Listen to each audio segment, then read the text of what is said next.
Hello everyone, Happy New Year. Welcome to MK Cooking House. কেমন আছো সবাই? আশা করি সবাই ভীষণ ভালো আছো। আজ নববর্ষ ফার্স্ট ডে, তো এই উপলক্ষে আমি তোমাদের সাথে একটা আনকমন বিশেষ রেসিপি শেয়ার করব। এটা হচ্ছে গ্লেসি ফ্রুট পুডিং। চলো দেখে নিই এটা আমরা কিভাবে তৈরি করছি।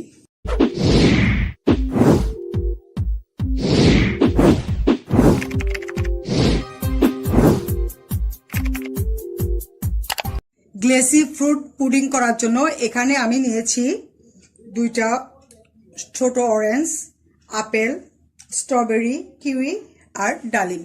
তো এগুলো আমি এখন ছোট ছোট পিস করে কেটে নিব। প্রথমে আমি কিউইটা ছিলে নিচ্ছি। কিউইটা আমি ছিলে নিয়েছি, এখন এটা আমি পাতলা পাতলা করে কেটে নিব।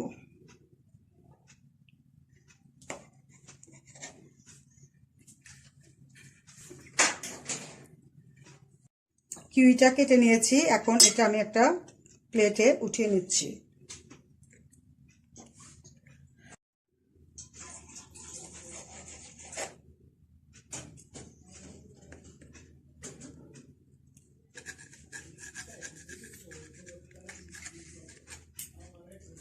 এইভাবে আমি সবগুলো স্ট্রবেরিগুলো কেটে নিব। স্ট্রবেরিও কেটে নিয়েছি, এখন আমি আপেল কেটে নিব।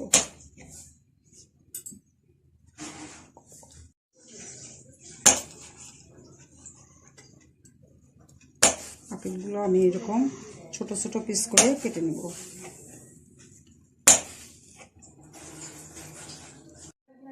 আপেলগুলো আমি এইভাবে ছোট করে কেটে নিয়েছি, এখন এগুলো আমি প্লেটে উঠিয়ে নিচ্ছি। সবগুলো ফ্রুট আমি কেটে নিয়েছি, এখন আমি ফাইনাল প্রিপারেশনে চলে যাব। গ্লেসি ফ্রুট কেকের জন্য এখন আমি আগার আগার পাউডারের মিশ্রণটা তৈরি করব। তার জন্য এখানে আমি বড় এক মগ পানি নিয়েছি। এখন এটার মধ্যে আমি দিব 2 চামচ আগার আগার পাউডার। এই চামচটাও চা চামচের চেয়েও একটু বড় সাইজ। তো 2 চামচ আগার আগার পাউডার দিয়ে এটা আমি খুব ভালোভাবে মিক্স করে নিচ্ছি। চিনি দিচ্ছি হাফ কাপ। 1 কাপ পানির মধ্যে দিয়েছি হাফ কাপ চিনি আর 2 চামচ আগার আগার পাউডার। এখন আমি এই মিশ্রণটা একটু জাল দিয়ে ঘন করে নিব। চিনি আর আগার আগার পাউডারটা পানির মধ্যে আমি নেড়ে চেড়ে চিনিগুলো মিশিয়ে নিচ্ছি। আর এটা ফুটে উঠলে পানিটা ঘন হয়ে যাবে, সেই পর্যন্ত আমি এটা জাল দিয়ে নিব। আগার আগার পাউডার আর চিনি দিয়ে পানিটা আমি কন্টিনিউ নেড়ে ছেড়ে জাল দিয়ে নিচ্ছি।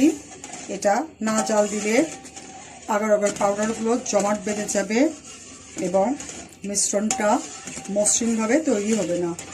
সেজন্য কন্টিনিউ এটা নেড়ে ছেড়ে রান্না করে নিতে হবে।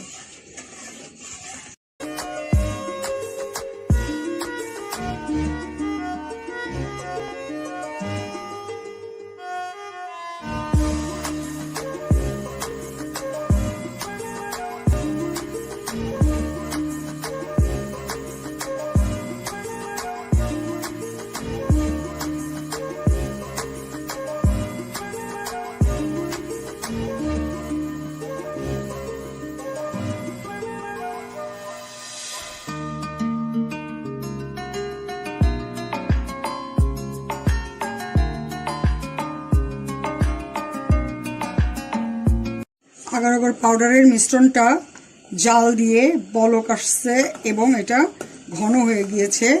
এখন এটা আমি চুলা বন্ধ করে গরম গরমে এটা ফ্রুটগুলো দিয়ে সাজিয়ে নিব। গ্লেসি ফ্রুট পুডিংটা জমানোর জন্য এখানে আমি একটা গোল এবং খাড়া ধরনের বাটি নিয়েছি। এখন এটার মধ্যে আমি প্রথমে আঙ্গুর দিচ্ছি, তারপরে স্ট্রবেরিগুলো পাশ দিয়ে সাজিয়ে দিচ্ছি।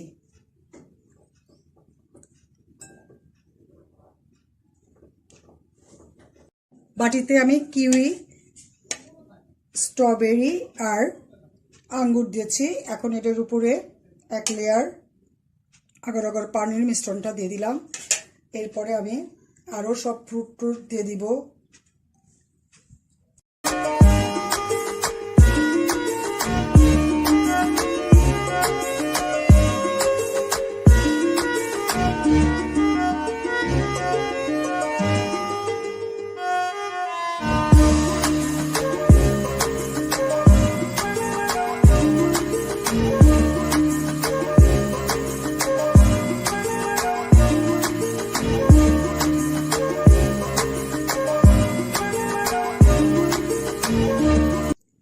গ্লেসি ফ্রুট পুডিংটা আমার বাটির ভিতরে সেট করে দেওয়া হয়েছে। এখন এটা আমি আধা ঘন্টার জন্য নর্মাল ফ্রিজে রেখে জমিয়ে নিব, দেন আমি এটা সার্ভ করে দিব। গ্লেসি ফ্রুট পুডিংটা আমি আধা ঘন্টার মতো নর্মাল ফ্রিজে রেখে সেট করে নিয়েছি। এটা একদম পরিপূর্ণ ঠান্ডা হয়েছে। এখন এটা আমি সার্ভ করব। তো তার জন্য এই সাইড দিয়ে আমি এই মুড়িগুলো একদম যেন চট করে উঠে যায় সেজন্য কিছু টুথপিক দিয়ে এটা আলগা করে নিচ্ছি।